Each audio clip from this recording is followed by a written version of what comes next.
এতিয়া কি কম চাওক, আপোনালোকে অলৰেডি গমেই পাইছে আমি আজি 31 দিনত ভৰি মানে দিছো।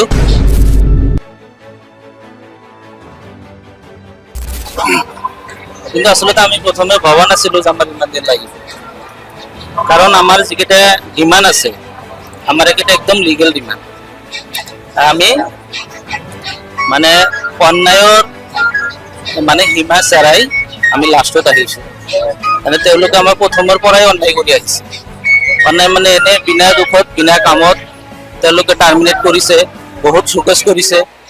আমাৰ চেলাৰীৰ পৰা তেওঁলোকে মানে পইচা কৰ্তন কৰিছে।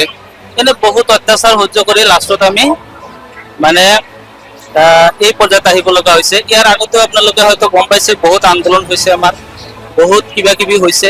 আমি গভৰ্ণমেণ্টক জনাইছো, NHM-ক জনাইছো, লেবাৰ কমিশ্যনক গোটেইখিনি জনাইছো। জনাৰ পিছত যেতিয়া আমি আমাৰ যিখিনি মানে সমাধান সেইখিনি নাহে, তেতিয়ালৈকে মানে আমি মানে ইমান ডাঙৰ মানে হেৰি নকৰো। আজিৰ আন্দোলনটো ধৰক এইটো একচুৱেলি আন্দোলনটো আছিল আমাৰ আগষ্ট মাহৰ 5 তাৰিখৰ পৰা, কিন্তু তাৰ আগতে জুলাই মাহৰ 16 তাৰিখৰ পৰা আমি কলা বেচ পৰিধান কৰিছো। দীঘলীয়া এটা কলা বেচ, ইমান দিন আচলতে কোনেও নপৰে। আমি মোটামুটি আগষ্টৰ 4 তাৰিখলৈকে আমি মানে কলা বেচ পৰিধান কৰিছো। 5 তাৰিখৰ পৰা আমাৰ আন্দোলন আছিল।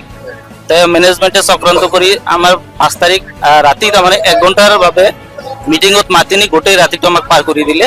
দি কেনে আমাক মানে কিবা এটা আশ্বাস দি তেওঁলোকে আন্দোলনটো ভংগ কৰি দিলে। আৰু সেই আশ্বাসৰ প্ৰতি আমি এনেকুৱা মানে সহজ সৰল সেই আমাৰ আশ্বাসৰ প্ৰতি কি কৰিলো, আমি আস্থা ৰাখি আন্দোলন মানে স্থগিত ৰাখিল। ঠিক আছে, আমি যেতিয়া আমাক আলোচনা মানে যিহেতু দিছে, আমি আলোচনাৰ বিশ্বাসী, আমি আন্দোলনৰ মানে পৰিপন্থী হয়।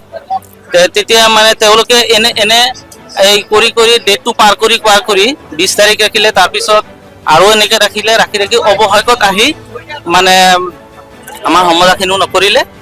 লাষ্টত আমাৰ এইখিনি মানে আহিব লগা হ'ল। তথাপিও আমি নৱেম্বৰ মাহৰ 12 তাৰিখৰ পৰা আমি আমাৰ যিটো ডিজিটেল এপছ, যিটো মানে এটেণ্ডেঞ্চ দিওঁ আমি ৱাৰ্নিং হিচাপত আমি সেইটো বয়কট কৰিছো। বয়কট কৰাৰ পিছত তেওঁলোকে তথাপিও সেইখিনি আমাৰ স্বীকাৰ কৰা বস্তুখিনি নিদিলে। তেতিয়া আমি আকৌ 20 তাৰিখৰ পৰা গোটেই ডিজিটেল যিখিনি চিষ্টেম আছে, আমাৰ কেছ আহে, কেছ ক্লজিং দিব লাগে ইত্যাদি এইবিলাক বন্ধ কৰিলো, যাতে আমাৰ মানে সেইখিনি চিষ্টেমত যাতে আহে।